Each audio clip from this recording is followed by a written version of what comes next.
صحابہ فرماتے غزوہ احد کے موقع پر ہم نے نبی پاک علیہ السلام کے رخ زیبا پر خون بہتا ہوا دیکھا. کفار نے سنگ باری کی، تکلیف دی حضور کو، مقدس رخساروں پر خون بہا. ہم نے عرض کی یا رسول اللہ دعا کرے نا یہ برباد ہو جائے. تو نبی پاک علیہ السلام نے فرمایا مجھے لان تان کرنے والا نہیں بنا کے بھیجا گیا، مجھے رحمت بنا کے بھیجا گیا. اور نبی کریم نے دعا فرمائی یا اللہ انہیں ہدایت عطا فرما. اس موقع پر جب حضور کو ذاتی طور پر تکلیف دی گئی ہے، مقدس چہرہ نور پر خون بہ رہا ہے اور صحابہ کے کلیجے پھٹ رہے ہیں، اور احد کے میدان میں حضور کا وہ رنگین چہرہ خون سے بھرا ہوا دیکھ کر طبیعتیں مچل رہی.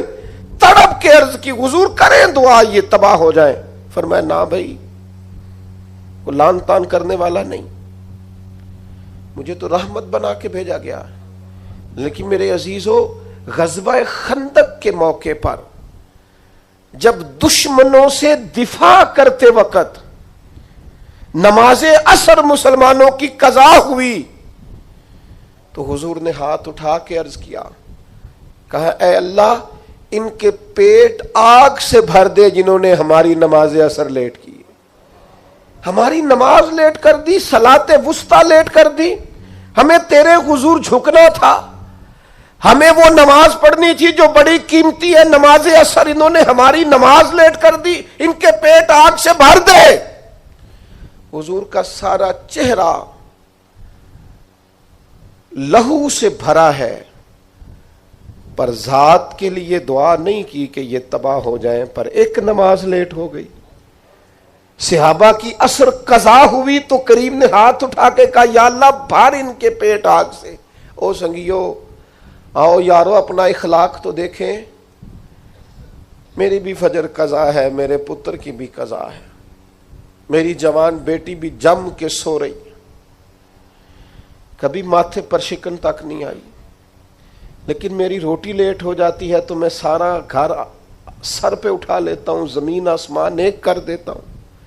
میرے بچے، آپ کے بچے ہماری نگاہوں کے سامنے وہ پوری طرح بری سوسائٹی کا شکار ہو جائیں اور وہ جانے کس کس گناہ میں لگ جائے، معاذ اللہ شکن تک نہیں آتی.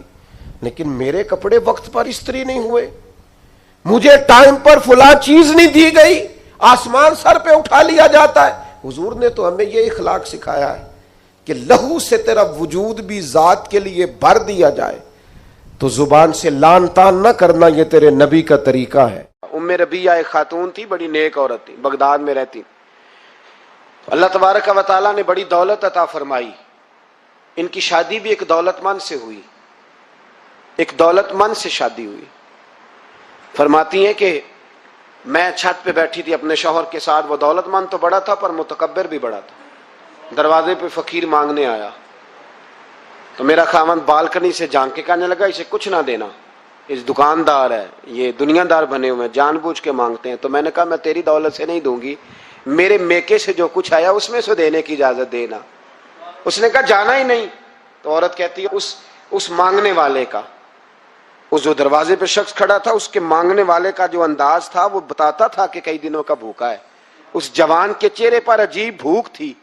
کہتی میں شوہر سے نظر بچا کے آئی اور میں نے چند دینار اس کی ہتھیلی پہ رکھے. جب رکھ کے میں نے دروازہ بند کیا تو سامنے میرا شوہر کہنے لگا میری بغیر اجازت کے دیتی ہے، جا تجھے 3 طلاقیں. کہتی میں عزت مند باپ کی بیٹی طلاق لے کے گھر آ گئی. جرم میرا یہ ہے کہ میں نے اللہ کے رستے میں خیرات کی ہے. کہتی ہیں میرا والد پریشان کہ غلطی جس کی مرضی ہو، قصور تو بیٹیوں کا ہی ہوتا ہے نا، لڑکے پاک کے پاک رہ جاتے ہیں، منگنی بھی ٹوٹ جائے تو بچی کی جو حالت ہوتی ہے وہ کوئی بتا سکتا ہے. تو کہتی ہے میں شدید پریشان، میرے والد اور والدہ بھی پریشان، رشتہ کہاں سے آئے گا. 1-2 سال ہم شدید کرب میں رہے، رشتہ آیا تو بڑے امیر آدمی کا. میں طلاق یافتہ تھی پر بندے کوارے کا رشتہ آیا. کہتے ہیں جب وہ رشتہ ہو گیا میں پہلے دن اپنے خاوند کے پاس گئی تو مجھے کہنے لگا مجھے جانتی ہو میں کون ہوں؟ میں نے کہا نہیں. کہنے لگا میں وہی ہوں جو تیرے دروازے پہ خیرات لینے آیا تھا. تجھے میری وجہ سے طلاق ہوئی تو میں اسی رات جا کے مصلے پہ رویا کہ مولا میری وجہ سے بیچاری کا گھر اجڑ گیا. پھر میں نے 18 گھنٹے محنت کی تو میں نے تجھے عزت دینے کے لیے کہنے لگا اب تجھے بیوی بنا کے نہیں مہرانی بنا کے رکھوں گا, میں تیری نوکری کروں گا, تو میری محسنہ ہے.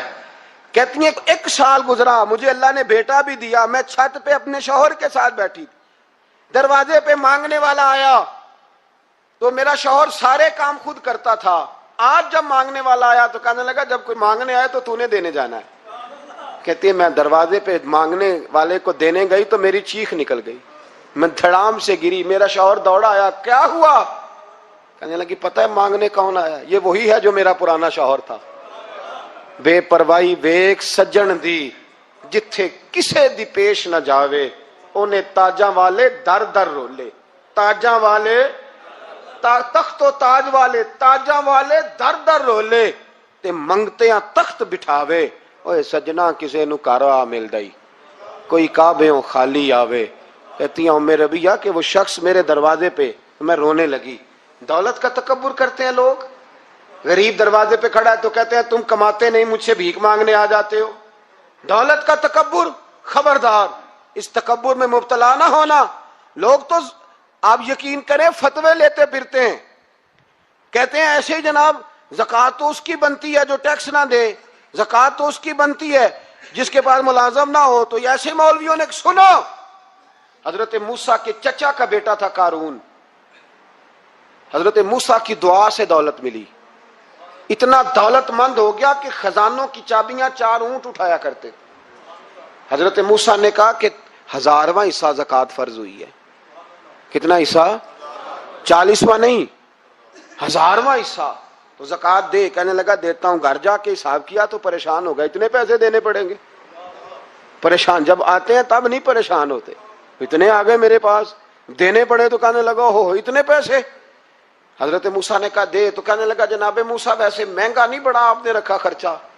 آپ فرمانے لگے میرا حکم نہیں, حکم میرے 40واں نہیں تھا. کون سا حصہ تھا بولیے؟ مسلمانوں کا کتنا ہے؟ سارے صحیح دیتے ہیں زکوٰۃ؟ کہتے میں تھوڑی تھوڑی دیتا رہتا ہوں, میں سال میں نے تھوڑی تھوڑی بانٹ دی ہے. کچھ ان کو دیا جو مجھے ووٹ دیں گے, کچھ ان کو دیا جو گاہے گاہے میرے گھر کا کوئی کام کر دیں گے, میں نے بانٹ دی ہے. یہ زکوٰۃ دے رہا ہے کہ سیاست کر رہا ہے تو؟ یہ کون سا طریقہ ہے؟ یہ کون سی طبیعت ہے؟ مضمون بھیجا ایک دوست نے, ایک بچی بڑی مشکل سے میٹرک اس نے کیا ہے, تو کوئی امیر آدمی ان کے گھر میں پیسے دے گیا اس رمضان پہ.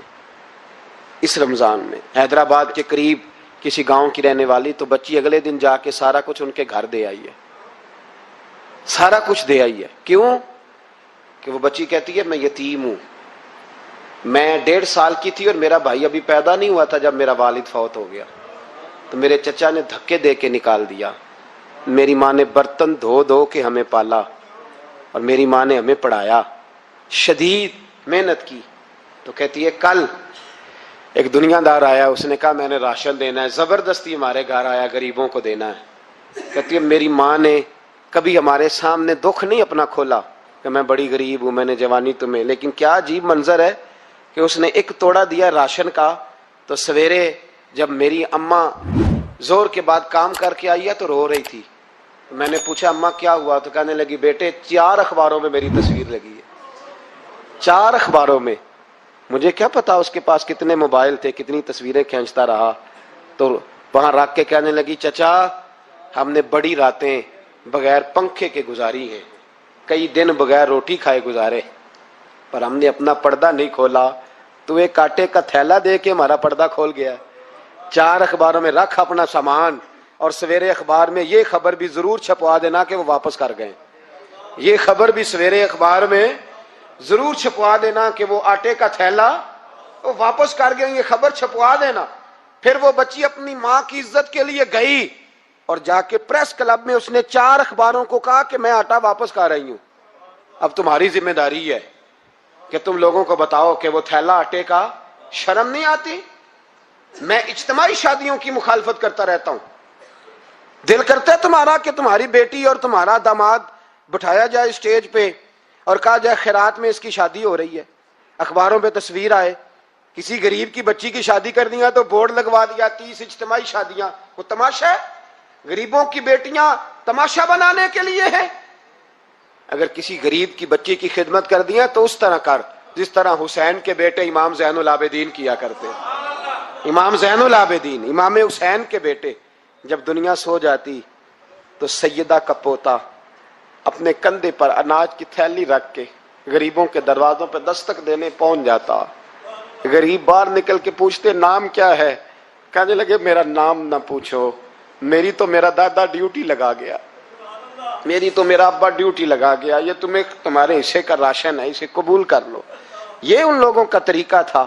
یہ کیا انداز ہوا کہ 4 اخباروں میں خبر، عزتیں لوگ اچھالتے پھر. اس کو کہا قارون کو زکوٰۃ دے، کہنے لگا کوئی نہیں. بلکہ اس نے الزام لگایا. حضرت موسیٰ تقریر کر رہے تھے تو ایک بندہ لے کے آ گیا، اس کے پیچھے ایک عورت ہے. کہنے لگا موسیٰ خطبے بڑے دیتے ہو، پر ایک بی بی کہتی ہے کہ حضرت موسیٰ نے تو میرے ساتھ معاذ اللہ ثم معاذ اللہ، نقل کفر نہ باشد، موسیٰ نے تو میرے ساتھ زیادتی کی ہے. حضرت موسیٰ اللہ کے نبی جب عزت دار آدمی سے آ کے سوال پوچھتے ہو تو بیچارہ ٹوٹ جاتا ہے، وہ بیچارہ ٹوٹ جاتا ہے. جب لوگ پوچھتے ہیں نا یہ تو کھا گیا فلانی شے، عزت دار، اس نے اپنی زندگی بڑی مشکل سے کاٹی ہو پر وقار سے کاٹی ہو، وہ تڑپ اٹھتا ہے. حضرت موسیٰ بڑے جلالی تھے، پر جب قارون نے عورت کا الزام لگایا تو رو پڑے، سجدے میں سر رکھ کے کہنے لگے مولا مجھ سے اتنا سخت امتحان نہ لے، میں نے تو سارا کچھ تیرے نام کیا ہوا ہے. پھر ممبر پہ بیٹھے، بی بی سے کہنے لگے سچ بتا ماجرا کیا ہے. جب جلال سے پوچھا تو عورت تڑپ اٹھی، کہنے لگی اس نے پیسے دیے تھے آپ پہ الزام لگانے. حضرت موسیٰ نے دعا کی، کہا یا اللہ تو دیکھ رہا ہے اس نے تیرے نبی کے ساتھ کیا کیا ہے. جب وہ غرق ہونے لگا نا زمین میں، زمین پھٹی اندر جانے لگا تو کہنے لگا لگتا ہے میری دولت تم سنبھالو گے.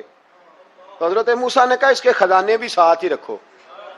سارے خزانے سر پہ رکھے اور خزانوں سمیت زمین میں غرق ہو گیا.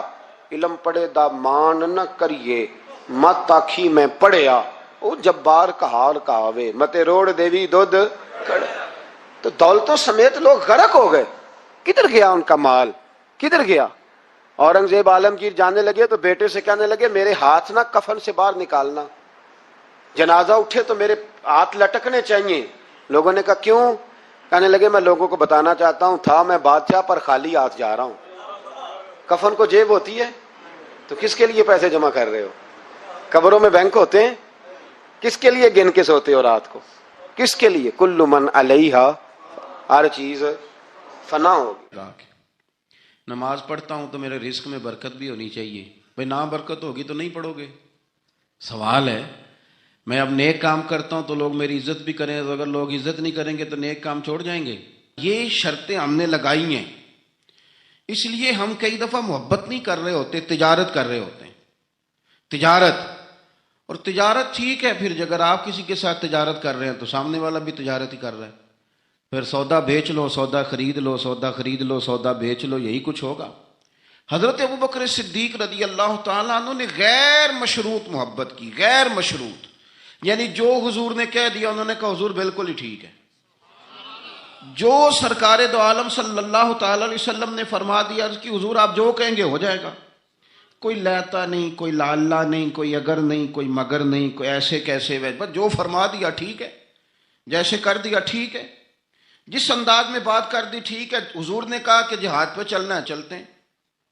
اب حدیبیہ میں صلح کرنی ہے، حضور ٹھیک ہے کر لیتے ہیں. حضرت عمر کہتے ہیں میں نے کچھ اپنے مشورے پیش کیے کہ اس طرح کر کے چلنا چاہیے، پر ابو بکر صدیق نے کہا نہ بھائی جو کریم فرما دے وہی ٹھیک ہے. ہم نے نہ کبھی قطرے پہ غور کیا اور نہ دریا دیکھا، بس جہاں تیری جھلک دیکھی وہیں ڈوب گئے. انسان کے نا 2 قسم کے پیار کرنے والے ہوتے ہیں. ایک پیار کرنے والے پروٹوکول مانگتے ہیں، ٹائم مانگتے ہیں، پیار کرتے ہیں وہ بھی، لیکن ان کا خیال ہوتا ہے کہ اس طرح کر کے اگر آپ چلیں گے تو پھر پیار ہے. کچھ پیار کرنے والے اس طرح کے ہوتے ہیں، وہ کہتے ہیں تو مل نہ بھی او دی فطرت ہے کہر نہ چھڈے، سجن ہو کے ویر نہ چھڈے، انہوں آکھو اسی نہیں متھے لگ دے، چلو ساڈا شہر نہ چھڈے.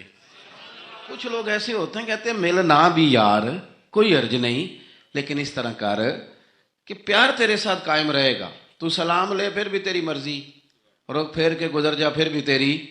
غیر مشروط محبت، شرط والی نہیں. پھر کیا ہوتا ہے کہ آپ کسی پہ بوجھ نہیں بنتے، آپ کسی کو تکلیف نہیں دیتے، آپ کسی کو اذیت نہیں دیتے.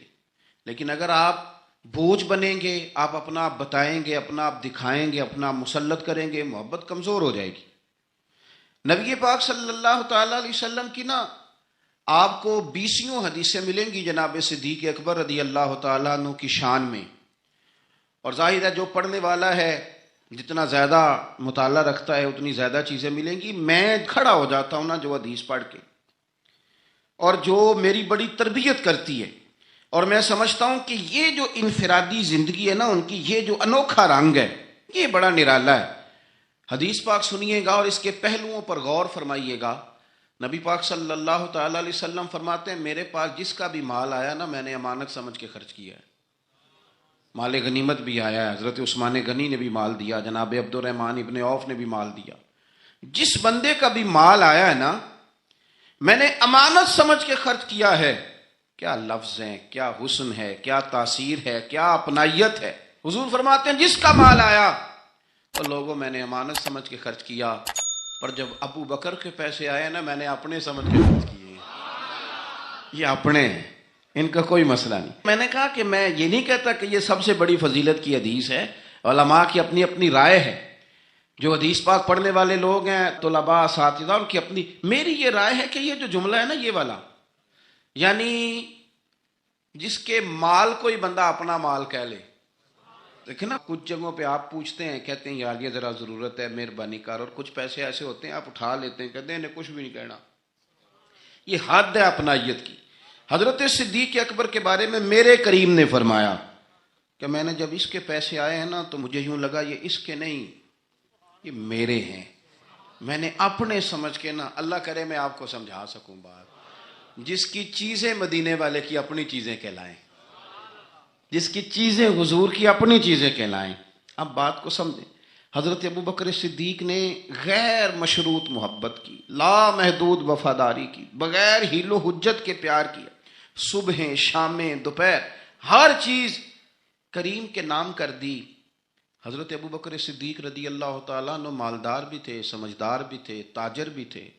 لوگ سارا کچھ دیکھ داکھ کے نہیں چلتے، نفع نقصان سوچ کر نہیں آگے بڑھتے.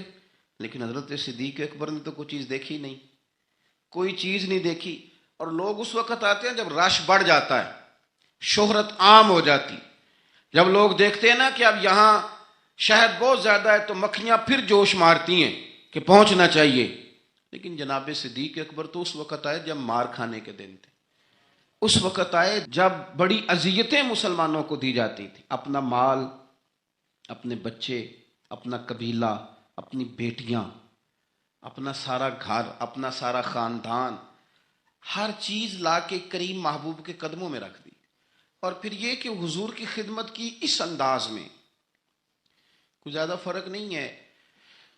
عمر بظاہر نبی پاک صلی اللہ علیہ وسلم سے 2.5-2.5 سال ان کی کم ہے، لیکن غار ثور میں جو لوگ گئے ہیں وہ جانتے ہیں کہ وہ بڑا مشکل رستہ ہے. ابھی بھی بڑا مشکل ہے، حالانکہ رستے بن گئے.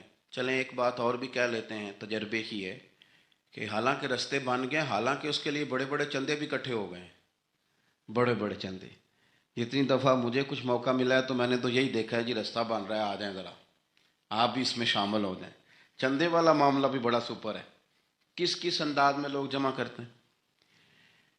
رستہ بن گیا ہے، لوگوں کے لیے آسانیاں ہو گئی ہیں، ہاتھ کے اندر بڑی بڑی روشنیاں ہیں، کھانے پینے کا رستے میں موقع ملتا ہے، آسانیاں سہولیات ہیں. لیکن جناب صدیق اکبر کہتے ہیں رات کی تنہائی میں جب میں نے حضور کے مقدس قدموں میں ورم دیکھا، تکلیف دیکھی، تو میں نے کہا حضور مہربانی کریں آپ میرے کندھے پہ نہیں آ جاتے. کندھے پہ اٹھایا حضور کو، پباں پار قدم نہیں جے لاؤندا تے 100 پہاڑ تے چڑھیا جاندا تے او پہ جاندا تے یار ندی دا تے اے اصلی دلدار نبی دا.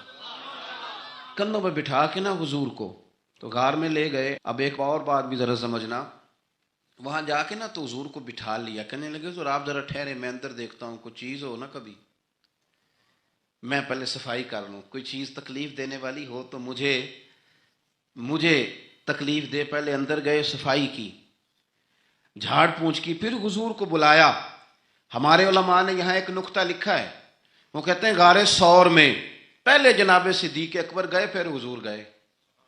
پھر سمجھنا بات کو، پہلے جناب صدیق اکبر گئے پھر حضور گئے. اس کا مطلب ہے جہاں حضرت صدیق اکبر پہنچ جائے نا وہاں حضور بھی آ جاتے ہیں. تو علماء کہتے ہیں تو اپنے دل میں نا جناب صدیق اکبر کے لیے جگہ بنا، مدینے والے بھی تیرے دل کو پسند فرما لیں گے. جگہ بنانا جناب صدیق کے لیے، اپنے دل میں جگہ بنانا، اس شخص سے پیار کر. حضرت صدیق اکبر تو امت کے استاد ہیں. جس نے ادب سیکھا ہے حضور کا جناب صدیق اکبر سے سیکھا، جس نے وفاداری سیکھی اس نے جناب صدیق اکبر سے سیکھی، جس شخص نے نبی پاک علیہ الصلوۃ والسلام کی اتباع سیکھی اس نے جناب صدیق اکبر سے سیکھی. اپنی زندگی کو باندھ کر حضور کے قدموں میں گرا دیا، جس طرح حضور نے فرمایا، جس مقام پہ حضور نے فرمایا، جو نبی پاک نے چاہت کی، جس طرح رسول پاک صلی اللہ علیہ وسلم نے پسند فرمایا. کسی نے ایک دن پوچھا تھا سب سے زیادہ خوش کس دن ہوئے؟ فرمانے لگے میں حضور کو نا مکے سے مدینے لے کے جا رہا تھا تو گرمی بڑی شدید تھی. 2-3 دفعہ میں نے دیکھا تو حضور کے چہرہ نور پہ مجھے پسینہ نظر آیا. اب میں ڈھونڈنے لگا کہ کوئی ٹھنڈی چیز ملے نا تو میں حضور کو پیش کروں. خشکی جو ہوتی ہے نا، خشکی تو یہ تو ویسے ہی بڑی تکلیف کرتی ہے. خشکی اگر جسم پہ کبھی ہو جائے نا تو بندے کا کہیں جم کے بیٹھنا بڑا مشکل ہو جاتا ہے. خشکی جو ہو جاتی ہے، خشکی جسم پہ ہو جائے تو بڑا تنگ کرتی ہے، تو اگر کسی کے دماغ میں ہو جائے تو پھر تو بڑی خرابی کرتی ہے. یہاں نا لوگوں کو خشکی ہو گئی ہے دماغ میں بہت زیادہ بڑی، اور اتنی زیادہ ہے بعض لوگوں کو کہ شاید ان کو نہلا دیں سرسوں کے تیل میں تو پھر بھی نہ ٹھیک ہو. خدا کے بندے سمجھتے ہی نہیں. اس شخصیت کے بارے میں لب کشائی کرتے ہو، ان کے بارے میں جن کے بارے میں میرے کریم رسول علیہ السلام نے فرمایا میرے ساتھ جس نے نیکی کی میں نے بدلہ دے دیا. ابو بکر کا بازو پکڑ کے اللہ کی بارگاہ میں لے جاؤں گا، کہوں گا یا اللہ تو ہی اسے احسانوں کے بدلے عطا فرما. کیا بات کرتے ہیں. اس شخص کے اتنی خشکی ہو گئی ہے دماغوں میں، سوچنا سمجھنا ہی لوگوں نے چھوڑ دیا ہے. حضرت سیدنا ابو بکر صدیق کہتے ہیں میں دیکھ رہا تھا گرمی بڑی شدید ہے. لوگ کہتے ہیں جی آپ حدیث پاک بیان کریں، آپ ان کا کوئی کلام سنائیں، تو میں کہا کرتا ہوں ذات سے پیار نہ ہو تو بات سے بھی نہیں ہوتا. پہلے ذات سے پیار کر لو پھر ان کی بات سے بھی پیار. یہ دیکھو نا جناب صدیق اکبر رضی اللہ تعالیٰ عنہ تبلیغ نہیں کر رہے اس وقت، وہ دعوت دین نہیں دے رہے. بتا کیا رہے ہیں؟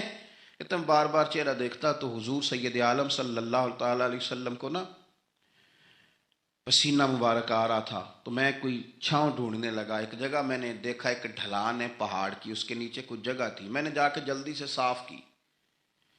میں نے وہاں کچھ چیز بچھائی. ایک روایت ہے چمڑے کا بستر بچھایا، اور ایک میں آتا ہے کہ اپنی چادر اتار کے بچھائی، امامہ کھول کے بچھایا. کریم محبوب صلی اللہ تعالیٰ علیہ وسلم کو وہاں لٹایا. کہتے ہیں اب میں ڈھونڈنے لگا کوئی ٹھنڈی چیز مل جائے نا. آپ میری بات کو سمجھیں. جس طرح کوئی لاڑ نہیں لڑاتا کسی کے، جس طرح اماں بڑا پیار کرتی ہے تو وہ خیال نہیں کرتی اس کی دھوپ کا، چھاؤں کا، کپڑے کا، آنے کا، بیٹھنے کا. وہ کسی نے کہا تھا کہ ٹوٹ جانوں میں کھلونوں کی طرح ہوتا ہے، آدمی عشق میں بچوں کی طرح ہوتا ہے. ٹوٹ جانے میں کھلونوں کی طرح ہوتا ہے اور آدمی عشق میں بچوں کی طرح وہ ضدیں کرتا ہے. نہیں میں نے اماں کے پاس ہی جانا ہے، نہیں میں نے اماں کے پاس ہی جانا ہے، کیونکہ آدمی عشق میں بچوں کی طرح ہوتا ہے. حضرت ابو بکر صدیق رضی اللہ تعالیٰ عنہ کہتے ہیں میں